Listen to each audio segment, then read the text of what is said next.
Здравствуйте, друзья!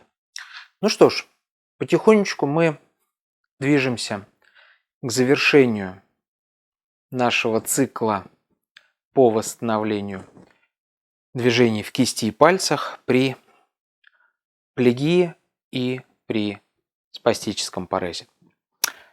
А сегодня мы с вами будем говорить, наверное, о последней процедуре, которую надо включать в комплекс занятий с кистью и пальцами, это о лечении положением. Немного мы затронем не только кисти и пальцы, немного затронем вышележащие отделы, объясню, зачем это будет сделано. Но сегодня фактически предпоследнее видео по этой тематике. Давайте приступим. Итак, лечение положения. Мы отработали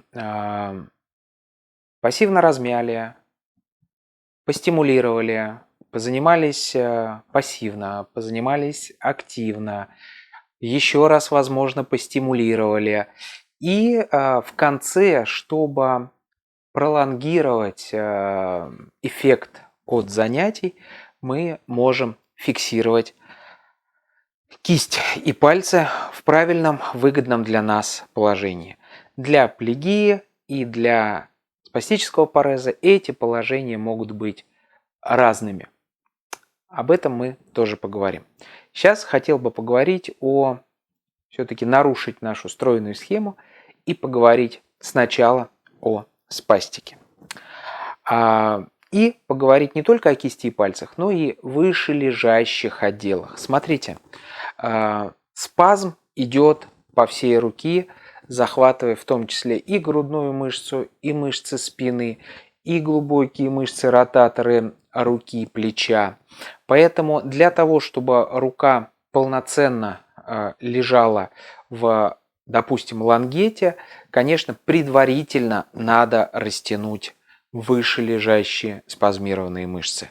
Растянуть локоть, разогнуть руку, развернуть руку, отвести руку, растянуть грудную мышцу. То есть в этом положении, вот это оптимальное положение, которое позволяет растянуть все мышцы руки, чтобы она была более свободная.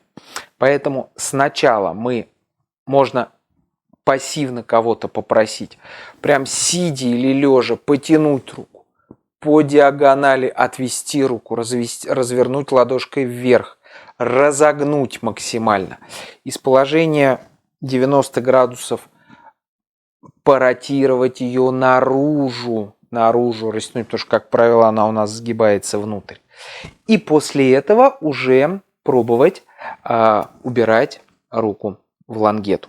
Смотрите, лангет может быть достаточно много в зависимости от задач, которые стоят перед вами. Возьмем самую распространенную лангеточку, угол 45 градусов, обычный гипс, то есть руку мы укладываем в нее вот таким образом.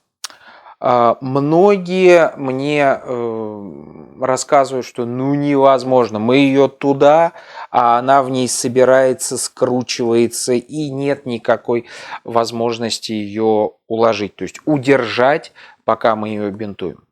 Смотрите, не надо ее держать, абсолютно. То есть, грубо говоря, вот у вас эластичный бинт, вот у вас лангета, вот у вас рука. Разрабатываем, растягиваем, в принципе, после занятий рука более-менее мягкая, но мы не гонимся за тем, чтобы сразу ровно ее уложить в лангету. Выпрямили пальчики, растянули, положили в лангету, отпустили, она начинает собираться. Ничего страшного. Самое главное, чтобы в лучезапястном суставе она была у нас нормально лежала в лангете. Далее берем бинт, фиксируем бинт. Я это буду делать, соответственно, одной рукой. Фиксируем бинт в районе лучезапястного сустава. Дальше бинтуем предплечье. Прибинтовываем лангеточку к предплечью. Вот таким образом. И прям заканчиваем бинтование прямо на лучезапястном суставе. Все, в этом положении она у вас ровным счетом уже никуда не денется. Дальше мы уже спокойно пробуем по одному вытягивать пальцы. Растягивать. Вот смотрите, я тяну мизинец, у меня за мизинцем идут остальные пальцы. Безымянный выскочил, подцепили. И также пробуем его приподнять повыше. За ним пошел средний. Подцепили. За ним пошел указательный. Подцепили. Растянули. Положили. Положили. Дальше мы берем бинтик и сразу перехлестываем, кладем крест на пальцы. Страшно прозвучало, ну да ладно. Вот, то есть пальчики вот здесь еще раз подровняли и зафиксировали парой туров. Все. Вот здесь они у вас никуда не денутся. И дальше спокойно добинтовываем руку. Вот в таком положении. Все. Рука у вас зафиксирована. Из этого положения можно пробраться также, потянуть пальчики. Они уже прибинтованы. Смотрите, хотя бы один из пальцев, а лучше все, должны проглядывать из-под бинта. Для чего это нужно? Для того, чтобы увидеть ваши ногти. То есть, если ногтевые пластины у вас розовые, нормального цвета, вы можете на них понажимать, посмотреть, что они белеют, и когда вы отпускаете, они обратно розовеют. То есть, это говорит о том, что забинтовав руку, вы не нарушили кровообращение в ней. То есть, лежит рука нормально, кровообращение полноценное. Вот в этом положении можно находиться до часа. Очень часто я сталкиваюсь с ситуацией, когда мне говорят, а мы в лангетте спим. А вот этого, друзья мои, делать не надо. Это не перелом костей, чтобы жить в этом гипсе. Понимаете, в чем дело? Поэтому здесь работает принцип чаще значит лучше. То есть вы можете одевать лангету 2 раза в день, 3 раза в день, 4 раза в день. Держать ее от 40 минут до часа. И этого будет, в принципе, достаточно. Перегружать руку в вынужденном, неудобном положении не надо. Это на пользу не пойдет. Значит, смотрите, при спастике лангеточку, так же как и миостимуляцию, можно использовать и в начале, перед вообще занятиями, и в конце занятий. В начале занятий, если не сильная спастика, если вы можете, ну, скажем так, холодную руку убрать в лангету, то где-то минут на 20 вы ее фиксируете в лангете, и через 20 минут снимаете бинтик, снимаете лангету, и у вас уже рука более или менее растянутая. И вам легче будет ее разминать, легче будет делать массаж. После занятий очень желательно руку также убрать в гипсовую лангету для того, чтобы пролонгировать вот это правильное положение руки. Разогнутые, растянутые изгибатели. То есть где-то до часа можно совершенно спокойно после этого держать руку в лангете. Итак, короткие лангеты. Короткие лангеты – это такой своеобразный инструмент для работы со спастикой, и он удобен чем? То есть его можно применять, короткие лангеты, даже во время миостимуляции. Если при миостимуляции у вас сильно ну, скажем так, обыденным словом, скажем, скрючивает пальцы на миостимуляции, то есть на стимуляции разгибателей у вас вот такое движение происходит. Неудобно их каждый раз разгибать и прочее. Вы можете сделать коротенькую лангетку, прям кистевую. Можно сделать ее достаточно плотной и вставлять руку. Вот так. Вот так. То есть, видите, тонус схватывает эту лангетку, но пальцы при этом более-менее разжаты. И при стимуляции будет работать кисть, но пальцы останутся разжатыми у вас. Более-менее. Опять же, если вам тяжеловато носить большую лангету, либо у вас еще недостаточный угол, который позволяет под 45 градусов убрать руку, можно делать этапное гипсование. То есть идти потихонечку, менять лангету за лангетой, пока рука не выпрямится. То есть где-то там по неделе при сильной вот такой позиционной спастической контрактуре. То есть вот столько разработали вот в такое положение, вот в такое положение и слепили лангеточку. Недельку работаем. Еще чуть-чуть раз, разогнулась рука.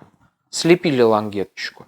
Еще раз, но всегда надо стремиться уйти все-таки в тыльное сгибание в лучезапястном суставе, чтобы максимально растянуть сгибатели, чтобы они были растянуты. И в этом случае спастика и тонус будут уходить, будут спадать.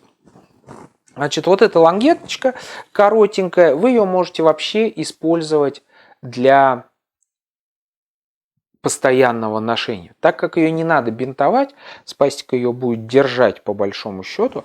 Многие, да, вкладывают в руку там валик, например, или мячик. Но все это вот сползает, вот сюда сползает, сюда сползает. И в итоге либо пальцы впиваются, вот так ногти белеют. То есть это, ну, не всегда удобно, не всегда полезно. А здесь вы просто вставили руку и все. И вот ее можно бросать, пытаться. Ваша рука будет ее держать. И вот так вы в течение дня как бы ходите, двигаетесь и не обращаете внимания на эту лангеточку. Причем пальцы в этом случае в таком среднефизиологическом положении, они развернутые. И на момент занятий вы лангеточку убрали, позанимались, допустим, убрали руку в лангеточку с углом 45 градусов, час отходили в этой лангетке, больше не надо, еще раз повторюсь, сняли ее, ну и, грубо говоря, опять на эту же руку одели лангетку короткую. И с ней продолжаем ходить в течение дня, и очень хорошо будет, если вы будете периодически сосредотачиваться и пробовать ее уронить, то есть разжать пальцы, чтобы она выпала. То есть это очередная тренировка, вы можете вот из этого положения пробовать от нее пальцы поднимать, вот из этого положения, как угодно. Она у меня не падает, потому что у меня чуть поджат большой палец. То есть вот таким образом вы точно так же можете чуть-чуть больше заход сделать на большой палец, чтобы она просто так не выпадала у вас. То есть даже если вы отвлечетесь, а мы уже знаем, да, что когда мы чуть-чуть отвлекаемся от этой спастики, рука может расслабиться. Чтобы ее не уронить, она всегда у вас повиснет на большом пальце, если будут заходы чуть больше. Опять же, большой палец лучше все-таки лепить так, чтобы он был противопоставлен, чтобы это был все-таки хват, полноценный хват. Вот видите, да? Ну, допустим, вот такой хват. То есть уже формировать сразу правильное положение руки, как вы в дальнейшем будете что-то брать. Итак, продолжаем. Ну, чуть-чуть сыпется гипс. Здесь ничего с этим не поделаешь. Теперь говорим мы с вами про плегию. А в чем особенность плегии? Как мы уже с вами не в одном видео говорили, при плегии наша задача научиться хватать, научиться держать. Бывают ситуации, когда на фоне плегии развивается тугоподвижность на сжимание пальцев. То есть они не сжимаются. Здесь, опять же, либо перчатка, которую мы уже не раз пробовали, и я про нее рассказывал.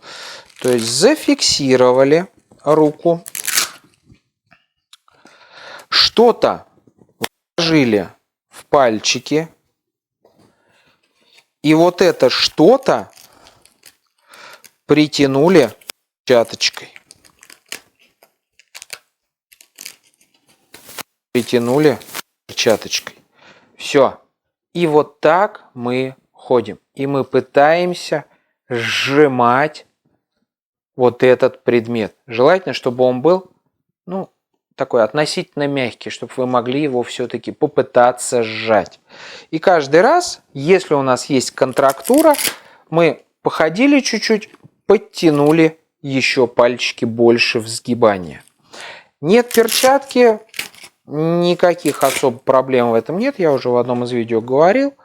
Бинтуем руку на лучезапястном суставе. Дальше прям крестом перехватываем пальчики. И давайте вот так я сделал. Пусть это будет некрасиво, но будет более-менее видно. И затягиваем их. И делаем один тур на лучезапястном суставе. Опять положили, опять сделали оборот. Еще положили, сделали оборот. И вот эти слой за слоем, вот эта компрессия, она будет потихоньку сжимать ваш кулак. И в конце вы совершенно спокойно оставите руку полностью убранную в кулак. Но, друзья, если мы говорим про плегию и про тугоподвижность в сжимании, здесь долго руку сжатую держать нежелательно, потому что все-таки кровообращение, эластичный бинт достаточно сильно прихватывает лучезапястный сустав, кровоток может быть не сильно нарушен. Поэтому в этом случае мы бинтуем руку на 20-30 минут. Лучше это сделать 3, 4, 5 раз в день, но не на час, а на 20-30 минут. А вот таким образом. То есть, если мы в практике мы пытаемся опять же учиться отпускать, вот это движение делать, то при плегии мы учимся хватать, сжимать вот это движение. То есть мы его тренируем.